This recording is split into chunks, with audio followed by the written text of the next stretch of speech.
في قلبي دوما يغمرني من فيض ضياء. بسم الله الرحمن الرحيم. السلام علیکم ورحمۃ اللہ وبرکاتہ. نحمدہ ونصلی علی رسولہ الکریم، اما بعد،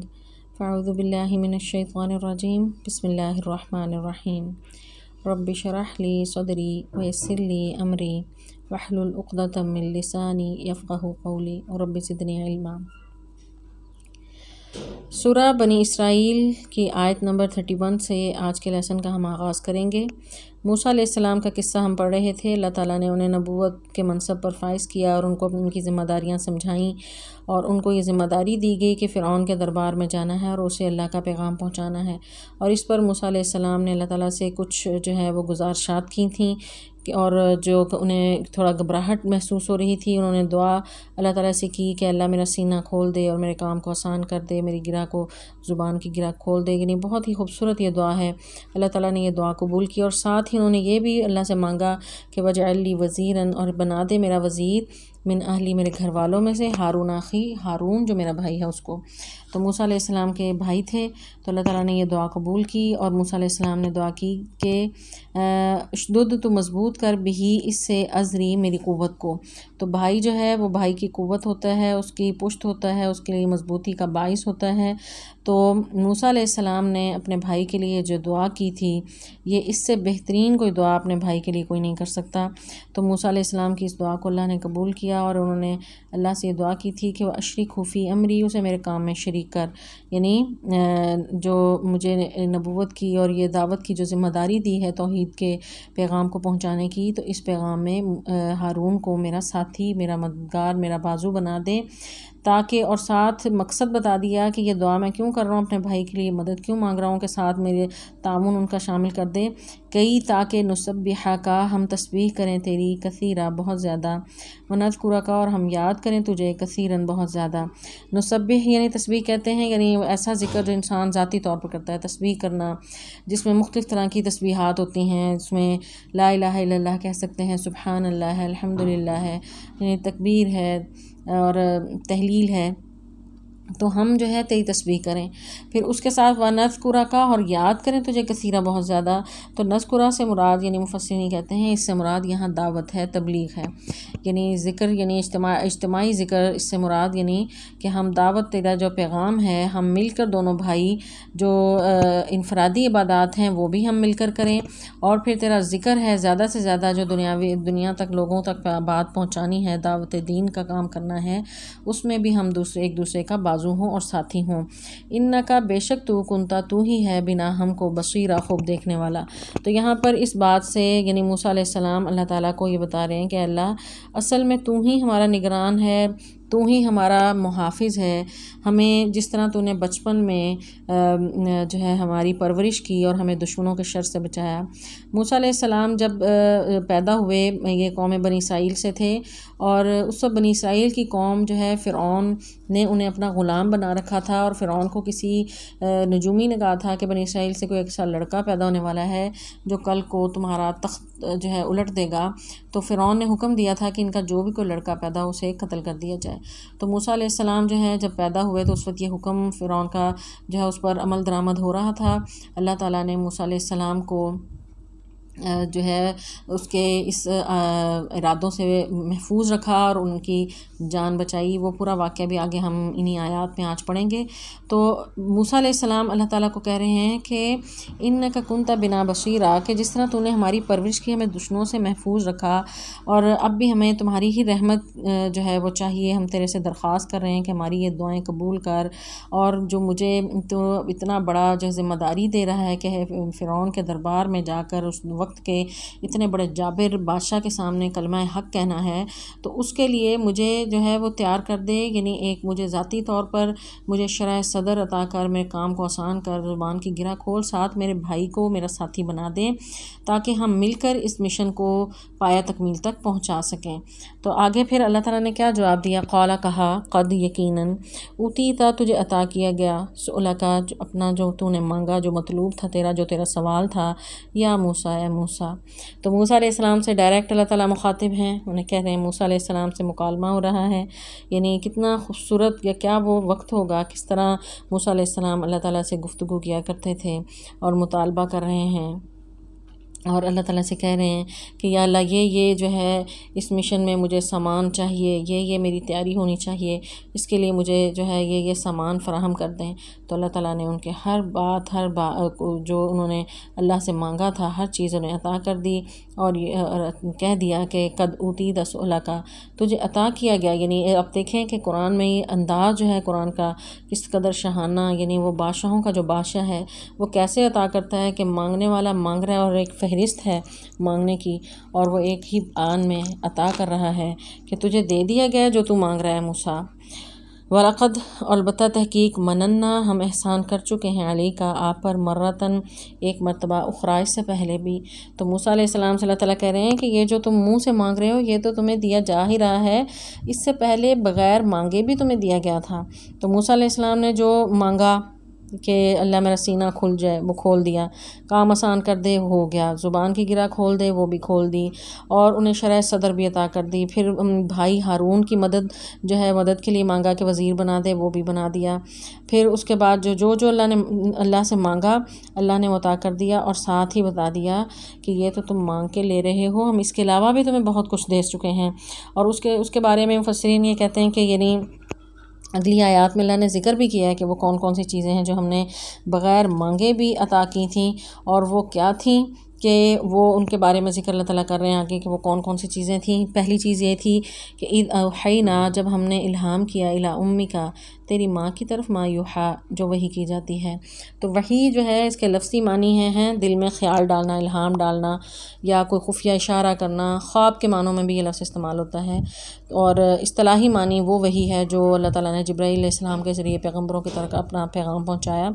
تو موسیٰ علیہ السلام کی والدہ کی طرف جو اللہ نے وحی کی، اس سے مراد وہ اس کے لفظی معنی ہیں، یعنی انہیں خفیہ اشارہ دل میں خیال ڈالا ہوگا، یا انہیں جاگتے ہوئے کوئی خیال آیا، یا خواب میں رات کو انہوں نے، ظاہر ہے وہ فکر مند تھیں کیونکہ حالات ایسے تھے کہ فرعون کسی لڑکے کو چھوڑتا نہیں تھا، اس کے وہ لشکر کے لوگ آتے تھے اور جو بھی لڑکا پیدا ہوتا تھا بنی اسرائیل کا اسے قتل کر دیتے تھے بچے کو۔ تو موسیٰ بہت پریشان تھیں، وہ اللہ سے دعا مانگ کے ظاہر ہے سوئی ہوں گی، اللہ تعالیٰ نے ان کے دل میں خیال ڈالا۔ تو وہ خیال کیا تھا؟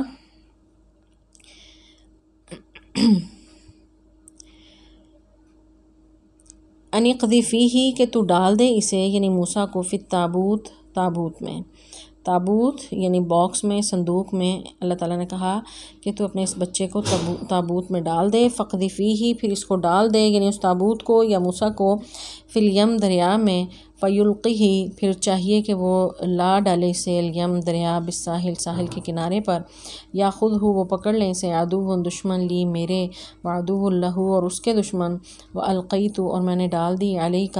تجھ پر، محبتاً، محبت، منی، میری طرف سے، ولی تصنع، اور تاکہ تو پرورش کیا جائے، علی عینی، میری آنکھوں کے سامنے۔ اب یہاں پر جو موسیٰ علیہ السلام کی پیدائش کے وقت جو حالات تھے اس احسان کا بھی اللہ تعالیٰ ذکر کر رہے ہیں کہ موسیٰ، ہم نے اس وقت بھی آپ پر احسان کیا تھا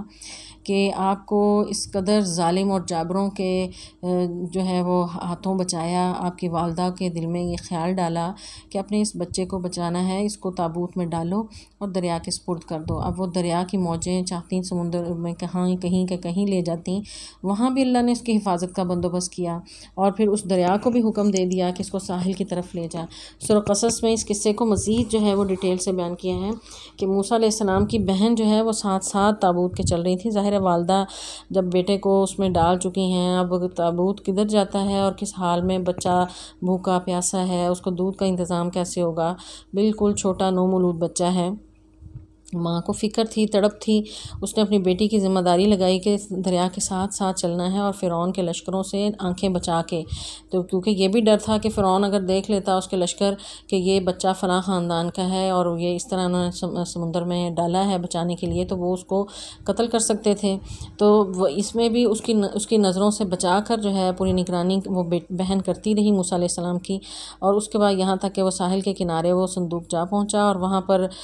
فرعون کے جو سپاہی تھے ان کے ہاتھ وہ لگا، اور انہوں نے صندوق جب کھولا تو یکا یک دیکھا کہ اس میں ایک بالکل بہت ہی خوبصورت بچہ لیٹا ہوا ہے۔ تو وہ بادشاہ کے پاس یہ لے گئے، تو وہ یاخذہ عدو لی و عدو اللہ، پکڑ لے اسے تمہارا دشمن، یعنی اللہ تعالیٰ نے ساتھ ہی بتا دیا کہ وہ میرا بھی دشمن ہے، یعنی فرعون کی طرف اشارہ ہے کہ وہ اللہ تعالیٰ کا ظاہر ہے وہ اپنے آپ کو انا ربکم الاعلی یعنی سب سے بڑا رب سمجھتا تھا، اور موسیٰ علیہ السلام کا بھی دشمن تھا۔ تو دشمن کے گھر میں پرورش موسیٰ علیہ السلام کی ہونی تھی، یہ پورا انتظام کرنے کے لیے یہ ترتیب اللہ تعالیٰ نے بنائی، تو یہ بھی موسیٰ علیہ السلام پر بہت احسان تھا۔ تو والدہ کے پاس جو ہے ظاہر ہے رہنا ممکن نہیں تھا، رہتے تو جان کو خطرہ تھا، اللہ تعالیٰ نے دشمن کے ہاتھوں میں پہنچایا اور وہاں ان کی جان بچانی تھی، اور انہیں اتنا بڑا مشن جو ہے وہ عطا ہونا تھا۔ پھر وہ القیتو، پھر میں نے ڈال دی، علیہ کا دوسرا احسان ساتھ ذکر کیا، یعنی ایک یہ کہ وہ ان کی جان بچ گئی، پھر دوسرا سمندر کی لہروں سے بھی بچا لیا، پھر اس کو دشمنوں کے ہاتھوں میں پہنچ کے دشمنوں کے ہاتھوں میں بھی بچ گیا، اور اس کے بعد چوتھا احسان وہ القیتو، ڈال دی، علیہ کا تجھ پر، محبت منی، میری طرف سے محبت، یعنی موسیٰ علیہ السلام پر ایک اور احسان اللہ تعالیٰ ذکر کر رہے ہیں جو انہیں بن مانگے اللہ نے عطا کیا تھا، کہ اتنا منموہنا چہرہ اللہ نے عطا کیا تھا کہ جو ایک نظر ڈال لیتا تھا دل میں خود ہی محبت اس کی پیدا ہو جاتی تھی۔ تو یہی وجہ ہے کہ جب صندوق کھولا اور جب فرعون جو ظاہر ہے ایک بچہ چن چن کر وہ اسے قتل کر رہا تھا، تو فرعون کی بیوی حضرت آسیہ نے جب دیکھا تو انہیں بہت ہی اس پر پیار آیا، اور انہوں نے کہا کہ اس بچے کو ہم پال لیتے ہیں اور یہ ہمارا جو ہے وہ یعنی ہمارے لیے رونق کا سامان ہوگا۔ تو انہوں نے جو ہے اللہ تعالیٰ نے اس طرح جو ہے دل میں محبت ڈالی اور موسیٰ علیہ السلام کی پرورش کا انتظام کر دیا۔ پھر آگے اللہ تعالیٰ نے ایک اور احسان کا ذکر کیا، ولی تصنع، تاکہ تیری پرورش کی جائے، علی عینی، میری آنکھوں کے سامنے، یعنی دشمن کے گھر میں دشمن کے ہاتھوں میں پل رہے ہو لیکن نگرانی اللہ تعالیٰ کی ہے۔ علی عینی سے مراد عین کہتے ہیں آنکھوں، یعنی میری آنکھوں کے سامنے میری نگرانی میں تمہاری پرورش ہو رہی تھی، کہ بچہ ہے اور ہے بھی اس خاندان کا جس کا وہ دشمن تھا فرعون، تو دشمن کے گھر میں پرورش ہو رہی ہے اور اللہ تعالیٰ اپنی نگرانی میں کروا رہے ہیں۔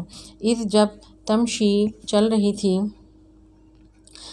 چلی جاتی تھی، اختک تیری بہن، فتقولو وہ کہتی تھی، حل کیا ادلکم میں رہنمائی کروں تمہاری، علا پر من کون، یکفلہ کفالت کرے اس کی، فرجعنا کا تو ہم نے تجھے لوٹا دیا، الی امی کا تیری ماں کی طرف، کئی تاکہ تقرّ ٹھنڈی ہو، عینہا اس کی آنکھ، ولا تحزن اور نہ تو غم کر، وقتلتا اور پھر تو نے قتل کر دیا نفسن ایک نفس کو، فنجیناکا تو ہم نے نجات دی تجھے، من الغم غم سے، وفتناکا اور ہم نے آزمایا تجھے، فتونا خوب آزمانا، فلبثا پھر تو ٹھہرا رہا، سنینا سال، فی اہل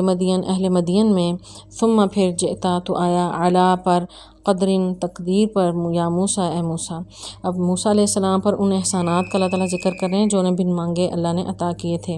تو یہاں پر مزید احسان ذکر کر رہے ہیں کہ وہ جو بہن تمہارے ساتھ ساتھ چلی تھی، جس کا یعنی پہلے میں نے ذکر کیا، سورہ قصص میں یہ بہت تفصیل کے ساتھ اس قصے کو بیان کیا گیا ہے۔ تو بہن ساتھ ساتھ چلی ہے، اور وہ جب اس نے دیکھا کہ فرعون کے سپاہیوں کے ہاتھ وہ صندوق لگ گیا ہے تو وہ آس پاس ہی منڈلا رہی تھی، ظاہر شک کا بھی اندیشہ تھا، تو فرعون کے وہ سپاہی لے گئے اندر جو ہے وہ محل میں، اور وہاں جا کر انہوں نے یہ فیصلہ کیا کہ بچے کو ہم پرورش کریں گے اور رکھیں گے اور اپنا بچہ بیٹا بنائیں گے۔ تو اب باری تھی کہ اب اس کو دودھ کون پلائے۔ اس کے لیے جو ہے یعنی رواج تھا کہ رضائی ماں کوئی دوسری عورت جو ہے وہ اس کو دودھ پلاتی، تو اس کے لیے انتظام کرنے کی بہت کوشش کی، لیکن موسیٰ علیہ السلام نے کسی بھی عورت کا دودھ پینے سے جو ہے یعنی انکار کر دیا، یعنی نہیں پی رہے تھے، ظاہر بچہ ہے اور وہ روتا چلا جا رہا ہے، تو وہ بہت زیادہ وہ پریشان ہوئے، اور پھر وہ باہر کی طرف بھاگے کہ کسی اور سے کہیں کہ کوئی مدد مانگے۔ ظاہر بچہ جب ایسے اچانک سے رونے لگے تو ہاتھ پاؤں پھول جاتے ہیں بڑوں کے، تو وہ باہر نکلے اور پوچھا، جب دیکھا اور پوچھا ادھر ادھر سے، تو موسیٰ علیہ السلام کی بہن وہیں پہ ارد گرد محل کے ارد گرد پھر رہی تھیں۔ انہوں نے جو ہے پھر انہیں کہا کہ کیا میں تمہیں بتاؤں ایسا گھرانہ کہ جو اس بچے کی کفالت کر سکے، تو وہ تو پہلے ہی پریشان تھے بچے کو لے کے، محبت تو ان کے دل میں اس کی آ گئی تھی، ظاہر اللہ تعالیٰ نے چہرہ ہی ایسا منموہنا بنایا تھا، اب اس کی پرورش کے لیے وہ فکر مند تھے۔ تو موسیٰ علیہ السلام کی بہن کے ذریعے اللہ نے وہ بندوبست بھی کر دیا۔ پھر وہ اپنی والدہ کے پاس گئیں، والدہ نے آ کے انہیں دودھ پلایا تو موسیٰ علیہ السلام وہ دودھ پینے لگے، کسی اور عورت کا دودھ انہوں نے نہیں پیا، تو اپنی والدہ کا پیا۔ تو اس طرح یہ بھی ایک اللہ کا احسان تھا کہ اللہ تعالیٰ نے یہ ترتیب بنائی کہ ماں جو ہے وہ بچے کے بغیر نہ تڑپے اور بچہ ماں کے بغیر اس کی پرورش نہ ہو۔ اس طرح فرجعناک، ہم نے تجھے لوٹا دیا، الی امک، تیری ماں کی طرف۔ تو یہ ایک اور احسان ہے موسیٰ علیہ السلام پر اللہ تعالیٰ کا، جو انہیں بن مانگے اللہ تعالیٰ نے ان پر کیا تھا۔ اور کئی تقرّ عینھا، کہ اس کی ماں کی ٹھنڈک ہو تو بن جائے آنکھوں کی۔ ظاہر ہے ماں جو ہے اولاد کو دیکھ کے اس کے دل کو سکون ملتا ہے، اس کے دل کو ٹھنڈک ملتی ہے، تو موسیٰ علیہ السلام کو ان کے والدہ کی طرف لوٹا کے اللہ تعالیٰ نے ان کی آنکھوں کو ٹھنڈک دی۔ ولا تحزن، اور نہ تو غم کر، یعنی غم اس چیز کا کہ اولاد ماں کے بغیر پلے تو وہ غم میں مبتلا ہو جاتی ہے، یا پھر جو ہے یعنی ماں سے ہی اولاد دور کر دی جائے تو ماں بھی جو ہے وہ غم زدہ ہو جاتی ہے۔ تو اللہ تعالیٰ نے یہ احسان بھی کیا۔ پھر ایک اور احسان یہ کیا کہ جب موسیٰ علیہ السلام سے غلطی سے ایک قبطی کا قتل ہو گیا، یعنی فرعون کے خاندان کے ایک آدمی کا، اور اس قتل کرنے کے وقت ظاہر ہے وہ ایک انجانے میں قتل ہوا تھا۔ واقعہ وہ یہ تھا کہ موسیٰ علیہ السلام ایک دن محل سے باہر نکلے تو دیکھا کہ ایک بنی اسرائیل کا شخص اور ایک قبطی دونوں آپس میں جھگڑ رہے ہیں، تو موسیٰ علیہ السلام کو دیکھ کر وہ بنی اسرائیل کا شخص چیخا کہ یہ شخص جو ہے میرے پر زیادتی کر رہا ہے، تو موسیٰ علیہ السلام کا جوش جو ہے وہ خون جوش مارا، ظاہر ہے وہ ان کے خاندان کا بنی اسرائیل کا وہ شخص تھا، تو انہوں نے قبطی کو ایک مکہ مارا۔ تو اللہ تعالیٰ نے قوت عطا کی ہوتی نبی کو، وہ مکہ مارنے سے ہی، یعنی ان کا ارادہ نہیں تھا اس کو قتل کرنے کا، تو وہ شخص جو ہے وہیں پر اس کا جو ہے وہ جان نکل گئی اور وہ ان کے ہاتھوں قتل ہو گیا۔ اس کے بعد یہ واقعہ ہوا اور موسیٰ علیہ السلام دوبارہ جو ہے اپنی روٹین کی زندگی میں تھے۔ اگلے دن دوبارہ نکلے، دیکھا وہی شخص بنی اسرائیل کا ایک اور شخص سے لڑ رہا ہے۔ موسیٰ علیہ السلام کو دیکھ کے پھر دوبارہ وہ چیخنے لگا کہ مجھے بچاؤ۔ موسیٰ علیہ السلام جو ہے انہوں نے سمجھ لیا کہ اصل معاملہ اس آدمی کا ہے کہ کل اس سے لڑ رہا تھا اور مجھ سے ایک غلط کام کروا لیا اور آج پھر ایک اور سے لڑ رہا ہے۔ انہوں نے کہا کہ یہ معاملہ سارا تمہارا ہے۔ انہوں نے جب موسیٰ علیہ السلام نے کہا تو اس نے شور کر دیا کہ یہ موسیٰ نے کل جو ہے وہ قبطی کو قتل کیا تھا۔ اب جو ہے اس پر فرعون کے بادشاہ کے لوگ جو ہے، فرعون کے دربار کے لوگ فیصلہ یعنی ان کے درمیان ہو رہا تھا کہ اب وہ چونکہ ہمارے خاندان کا ایک شخص قتل ہوا ہے تو اس کے بدلے میں موسیٰ علیہ السلام کو قتل کیا جائے۔ تو موسیٰ علیہ السلام کو کسی شخص نے آ کر بتا دیا، چنانچہ وہ وہیں سے جس حال میں جہاں وہ کھڑے تھے، گھر بھی نہیں گئے کہ کوئی لباس پکڑ لیتے، اپنے کوئی ضرورت کا سامان پکڑتے، وہیں سے فوراً ہی انہوں نے مصر کو چھوڑ دیا کیونکہ ان کی جان کو خطرہ تھا۔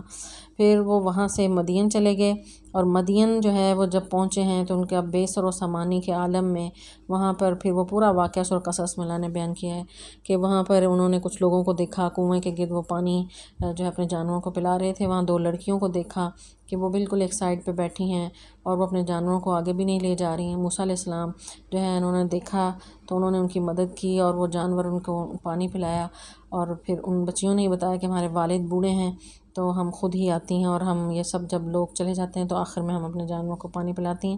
تو گھر جا کے انہوں نے جب بتایا اور کہا کہ وہاں ایک نوجوان لاوارث تھا اور ہے وہ مضبوط اور طاقتور اور شریف اور ایماندار لگتا ہے، تو ہم انہیں اسے کیوں نہ اجرت پر رکھ لیں۔ چنانچہ ان کے والد جو شعیب علیہ السلام ہیں وہ بھی پیغمبر تھے، انہوں نے کہا کہ انہیں بلا لائیں۔ موسیٰ علیہ السلام کا انتظام اللہ تعالیٰ نے وہاں پر کر دیا، اور اس سے پہلے موسیٰ علیہ السلام بہت سخت پریشان تھے، نہ ان کے پاس کوئی لباس، نہ کھانے کو کچھ، نہ کوئی گھر تھا، نہ کوئی رشتہ دار، یعنی اتنی دور وہاں سے مصر سے نکلے مدین پہنچے ہوئے، اور بے سر و سامانی کے عالم میں اللہ سے دعا کر رہے تھے کہ ربی انی لما انزلت الی من خیر فقیر، کہ یا اللہ میں فقیر ہوں، اپنی طرف سے کوئی خیر عطا کر۔ تو پھر اللہ تعالیٰ نے ان کا انتظام کر دیا۔ تو شعیب علیہ السلام نے ان سے یہ شرط رکھی تھی کہ 10 سال تم میری بکریاں چراؤ تو پھر میں تمہیں جو ہے یعنی اپنی ایک بیٹی کا نکاح بھی تم سے کر دوں گا۔ چنانچہ وہ وہاں رہے، انہوں نے بکریاں چرائیں اجرت پر، اور واپسی پر پھر ان کا نکاح ہوا۔ پھر اپنی اہلیہ کو لے کے واپس اپنے علاقے، 10 سال ظاہر گزر چکے تھے، تو اب وہ مصر واپس آ رہے تھے، تو پھر وہ نبوت اللہ تعالیٰ نے انہیں عطا کی، اور وہ جو واقعہ ہم نے پیچھے پڑھا ہے آیت نمبر 9 سے آگے،